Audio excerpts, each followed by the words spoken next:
Bonjour à tous, bonjour à toutes, je suis ravie de vous retrouver pour une nouvelle vidéo. Ça va être le rendez-vous hebdomadaire, on va parler des lectures que j'ai faites la semaine passée. Ça a été une semaine de lecture assez particulière puisque j'ai eu énormément de boulot, je suis rentrée tard tous les jours, j'ai extrêmement bossé sur ordi et du coup j'avais une fatigue oculaire extrême tous les soirs. C'était vraiment hyper compliqué de gérer ça. En plus, j'ai commencé la semaine avec une lecture d'une épreuve non corrigée Charleston qui m'a un peu bouleversée, donc j'ai pas eu envie de poursuivre ma lecture et j'ai pas été très bien en fait niveau lecture le reste de la semaine. J'ai pas eu le temps de prendre de nouvelles lectures, il y a des soirs où j'ai fini assez tard, il y a des soirs où voilà, j'avais juste en fait pas envie, j'ai pas trouvé le bon roman, donc à partir du moment où j'ai décidé d'arrêter cette lecture qui me posait problème, j'ai commencé un livre, mais on était déjà jeudi ou vendredi. Donc voilà, semaine particulière, lecture particulière, puisque vous verrez, j'ai pas mal lu de mangas, ça faisait hyper longtemps, mais bon. Je vais arrêter cette introduction hyper longue et on va en parler tout de suite. Je ne parlerai pas de l'épreuve non corrigée, donc du coup on va partir sur ma véritable première lecture de la semaine. C'est donc Fille de Camille Laurens aux éditions Gallimard dans leur collection NRF. Ça a été une lecture coup de poing. J'ai horreur de cette expression hyper cliché, hyper répétée. C'est un peu comme quand on chronique un album d'un musicien et qu'on dit c'est vraiment l'album de la maturité. Bah c'est pareil, le roman coup de poing ça fait partie des expressions qui m'hérissent les poils. Mais ça reste quand même un roman qui fracasse quoi. Ça tabasse un petit peu, ça fait mal au ventre, c'est viscéral, ça donne envie de pleurer, de s'énerver, de se lever, de sortir de chez soi le poing levé et d'affirmer des choses, ça donne envie de se terrer par crainte, par peur, par angoisse. Et finalement ces sentiments qu'on ressent à la lecture, c'est tout ce qu'on va ressentir dans notre vie de femme du moment où on est encore un fœtus et des choses qui se passent et qui se disent comme ça quand nous on n'a pas encore conscience du monde ou en tout cas une conscience qui s'arrête à l'épiderme de la mère et jusqu'à la fin, jusqu'à ce qu'on devienne nous-mêmes mères ou même pas du tout d'ailleurs. Et c'était ouais, c'était un roman hyper fort. J'ai du mal à en parler et je pense que je vais un petit peu scinder les choses. Le thème de quoi ça parle, fille. Voilà, fille, fille, femme, je pense que ça résume à peu près tout. Il y a quelque chose d'assez fracassant dans la quatrième de couverture puisque ça dit Laurence Varaki grandit avec sa sœur dans les années 1960 à Rouen. Vous avez des enfants demande-t-on à son père. Non, j'ai 2 filles. Ça résume à peu près tout. Donc en fait, on part de cette famille à Rouen dans les années 60 avec une première grossesse qui va être une fille, une deuxième grossesse qui est à nouveau une fille et en fait bah on suit cette petite fille et on va dire l'événement que ça fait dans la famille, toutes ces petites réflexions assez anodines sur le fait que bien ce n'est pas un garçon. Ensuite quand elle va être en primaire, quand elle va être au collège, la découverte de la sexualité, la découverte également de son rapport avec les autres, son rapport en tant que fille avec les autres filles, en tant que fille avec les garçons. On le voit en tant qu'épouse et puis on voit que malgré toute l'indignation qu'on peut avoir quand on est petite fille, des choses qui nous questionnent, qu'on ne comprend pas, et bien finalement par atavisme, par convention sociale, par je veux dire dogme un peu hyper coercitif, on finit par reproduire certaines choses alors qu'on avait beaucoup de certitudes et d'envie de changement.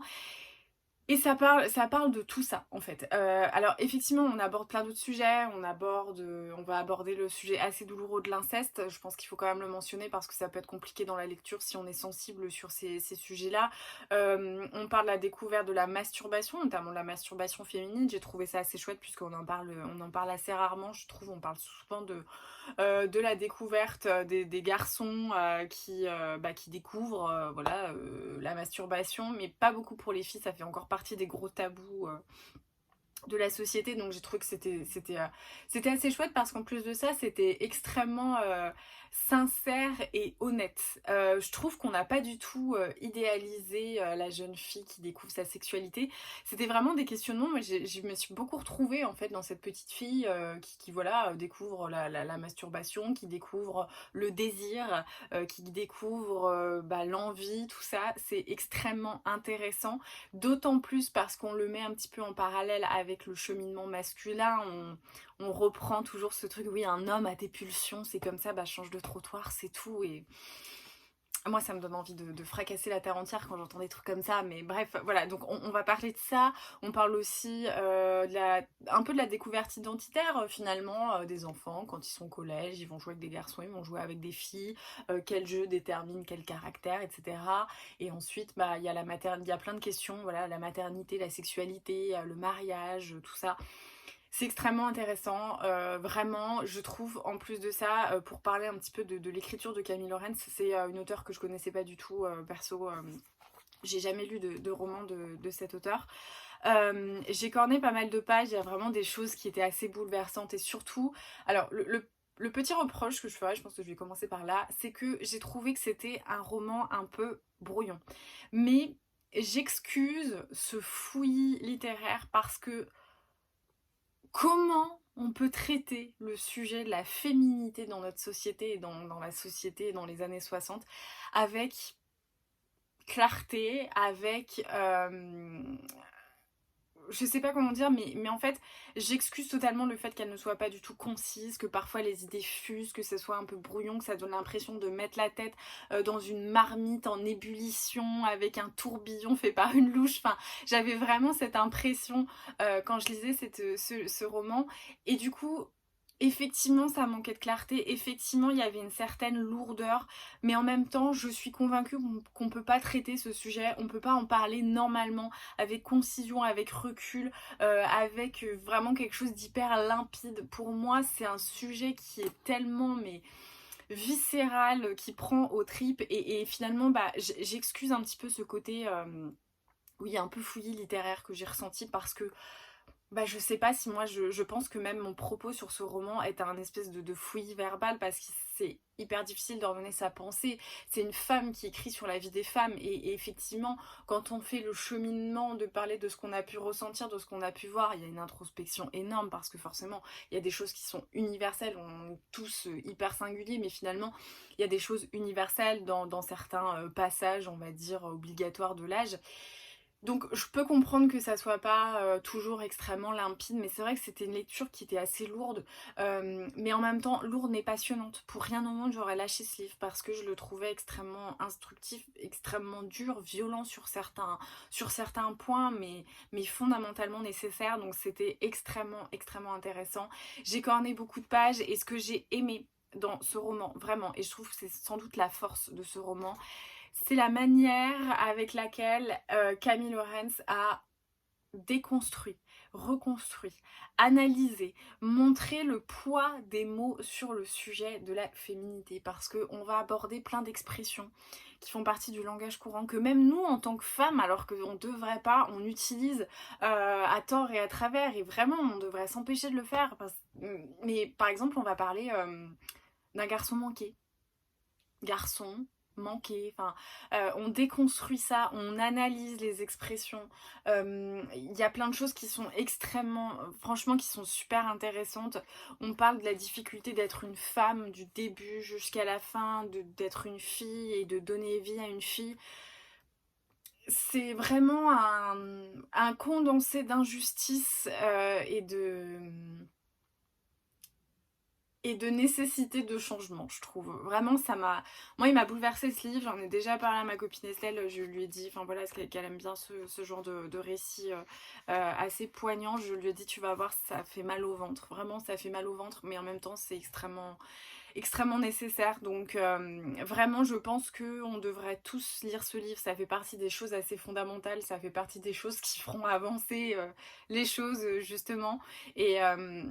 ouais, il faut s'attendre à ce que ça soit pas forcément une partie de plaisir, je pense, parce qu'il y a des choses où en fait on est tenté, je pense que l'humain est tenté de fermer ce livre et dire je veux pas, de toute façon c'est comme ça, je suis une femme, j'ai un utérus, j'ai des seins, donc oui en fait on me dira toujours de changer de trottoir, mais non en fait, enfin jamais. Donc je trouve qu'il est nécessaire mais difficile et vraiment je ne peux que vous le conseiller. C'est une lecture que j'ai vraiment mis longtemps, enfin en tout cas j'ai mis du temps à la lire, j'ai été patiente avec moi-même, avec mon cerveau, avec mon cœur aussi, qui du coup devait recevoir des informations que des fois on bloque vraiment. Enfin moi je pense que je me rends compte là en prenant du recul sur ce qu'a été mon enfance, mon adolescence et ma féminité pendant toutes ces périodes-là, le fait d'être une femme, d'être une fille, je me rends compte de plein de choses que j'ai bloquées, où je me suis dit c'est un fait banal, c'est pas important. Et petit à petit en essayant de m'éduquer avec ces écrits qui montrent avec franchise, beaucoup d'honnêteté, avec une clarté douloureuse, certains événements, ça me pousse à revoir certaines choses et à me rendre compte à quel point elles n'étaient pas normales et à quel point c'est important d'en parler, de faire un travail sur soi. Enfin, en tout cas moi c'est ce que j'essaye de faire en ce moment. Donc voilà, j'ai mis pas mal de temps à lire ce roman et ensuite j'avais besoin de lectures qui s'enchaînent, j'avais envie de quelque chose de différent aussi et je me suis dit bon bah je vais lire un petit manga, ça fait longtemps, j'ai regardé ce que j'avais dans ma pile à lire et j'ai vu que j'avais du coup le tome, c'est pas le bon, le tome 2 de L'Enfant et le Maudit et j'avais adoré le tome 1, ça faisait partie de mes coups de cœur dans les mangas et les BD, enfin dans les graphiques plus généralement, dans mon top 5 de 2020, j'avais adoré, comme je dis souvent, moi les mangas c'est pas extrêmement ma sensibilité en termes de traits de crayon, en termes de... oui en fait en termes d'univers visuel, moi j'ai pas grandi avec les mangas, j'ai pas trop grandi non plus avec les animés, j'avais vraiment une sensibilité particulière pour les dessins animés et ce genre de choses, pour moi voilà, enfin il y avait une limite et je grossis, enfin je dis ça à chaque fois un peu en mode cliché, mais des trucs genre Naruto par exemple, j'aime pas du tout.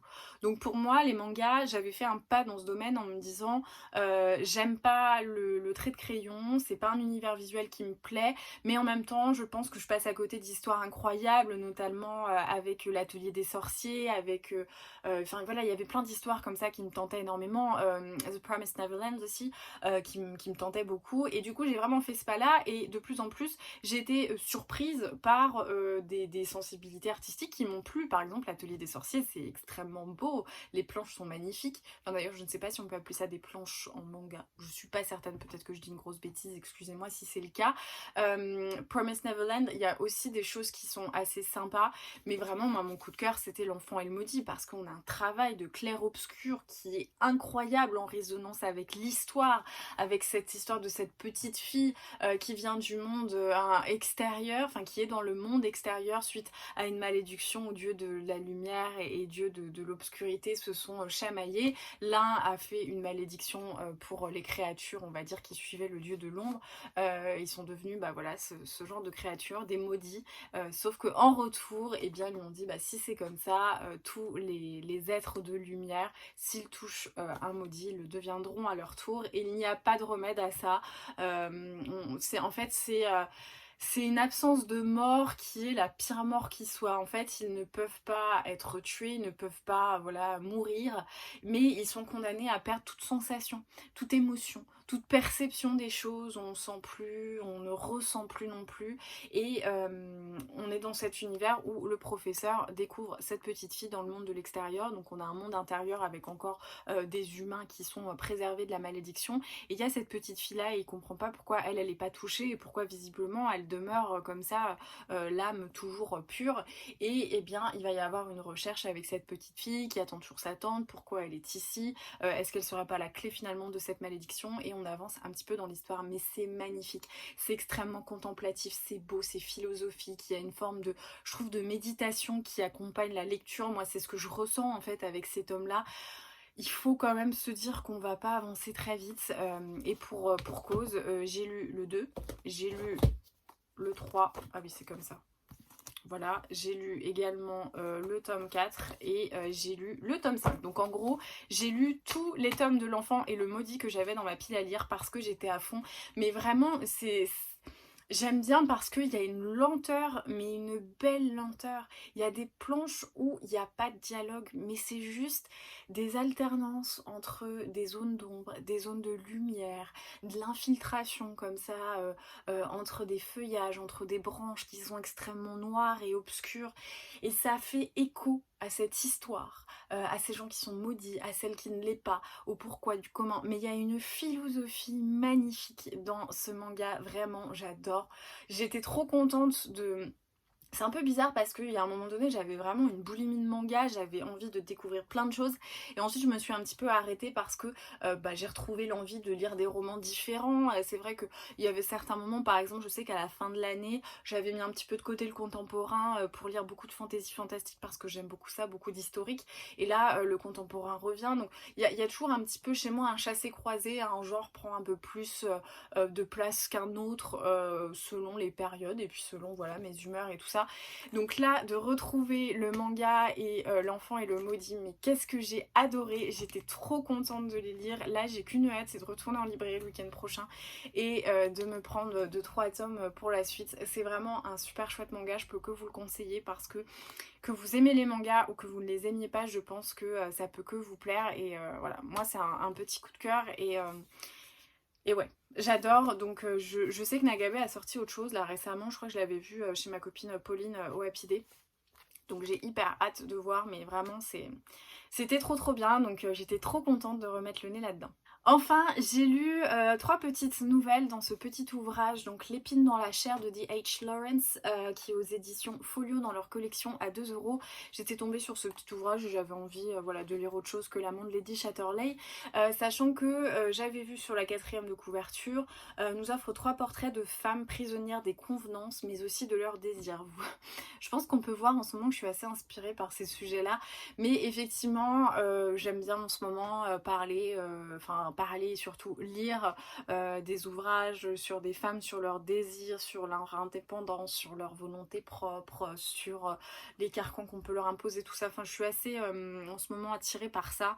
Il y a des fois vraiment je peux pas, j'ai pas les dispositions morales pour affronter le genre de destin de femme comme ça me fait trop mal au cœur, mais là en ce moment je suis à fond et donc j'avais hyper envie de sortir cette petite nouvelle. Alors il y a 3 nouvelles, donc la première, L'épine dans la chair, c'est celle voilà, qui est mise en avant donc dans ce petit recueil où on suit un soldat qui va chez sa fiancée, il est pas marié, il a fait une grosse bêtise donc il sait qu'il va pas s'en sortir et il décide tout bêtement de consommer leur relation. Alors qu'il n'y a pas de lien du mariage, du coup elle perd sa virginité, patati patata. Je m'arrête là pour l'histoire, mais j'ai beaucoup aimé cette première nouvelle parce que j'ai trouvé que elle mettait en lumière et elle rendait toute la gloire au désir féminin, à l'envie de connaître la chair malgré les conventions, malgré beaucoup de choses comme ça. J'ai trouvé que c'était hyper intéressant d'avoir cet aspect voilà, d'une femme qui veut vivre sa sexualité et je trouve qu'en plus de ça c'est assez beau parce qu'on est dans la première moitié du 20e et c'est extrêmement intéressant en fait de voir ça, de voir l'écriture, de voir les perceptions qui sont différentes. Enfin, j'ai beaucoup aimé cette première nouvelle. La deuxième, pour moi, elle était un peu plus mouef. Voilà, je la décrirais comme ça, c'était un mouef. J'ai pas hyper aimé. On parle d'une femme qui voilà, entretient une correspondance assez passionnée, mais qui décide de ne pas en faire grand chose de plus. Et c'est son droit, elle peut avoir envie d'un désir un peu platonique comme ça. Donc ça, c'était ce point-là. Et la dernière, je l'ai beaucoup aimée. Au début, je me disais, mais qu'est-ce que ça raconte? C'est une odeur de chrysanthème, je crois, la dernière. J'étais un peu perturbée, je me suis dit, mais où est-ce qu'on va?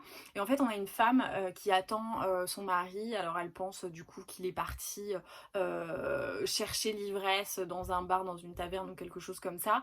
Et bon, je vous raconte pas tout, mais en fait, derrière tout ça, on va se questionner sur le mariage. Le fait que il y a une phrase qui m'a marquée, ça disait en fait que c'était des inconnus. Ils se connaissaient pas, mais ils connaissaient leur nudité comme canaux pour donner la vie. Et j'ai trouvé que c'est extrêmement intéressant parce qu'il y avait un véritable questionnement sur la condition maritale, sur le fait d'épouser des hommes qu'on connaissait pas, de partager une intimité incroyable, parce que je veux dire de devoir satisfaire son mari, d'avoir des rapports sexuels réguliers. L'homme en fait il pouvait disposer de sa femme quand il voulait, il avait envie de tirer son coup, hop, il tirait son coup, qu'elle soit d'accord ou pas d'accord. Et donc ça parle en fait de ça à cette époque-là où le mariage finalement on partageait une intimité extrême, la plus grande intimité finalement physique avec un homme, et en même temps c'était souvent un homme qu'on ne connaissait pas, un véritable inconnu, parce que voilà, il lui était inconnu, pas de corps mais de cœur, et c'était extrêmement intéressant. J'ai beaucoup aimé cette dernière nouvelle que j'ai relue en fait. Je l'ai lu d'un coup parce qu'au début j'étais vraiment pas emballée, je me suis dit ouais non mais où est-ce que ça va, et en fait à la fin j'ai été captivée, et du coup dès que je l'ai terminée je l'ai recommencé parce que je l'ai trouvée extrêmement intéressante.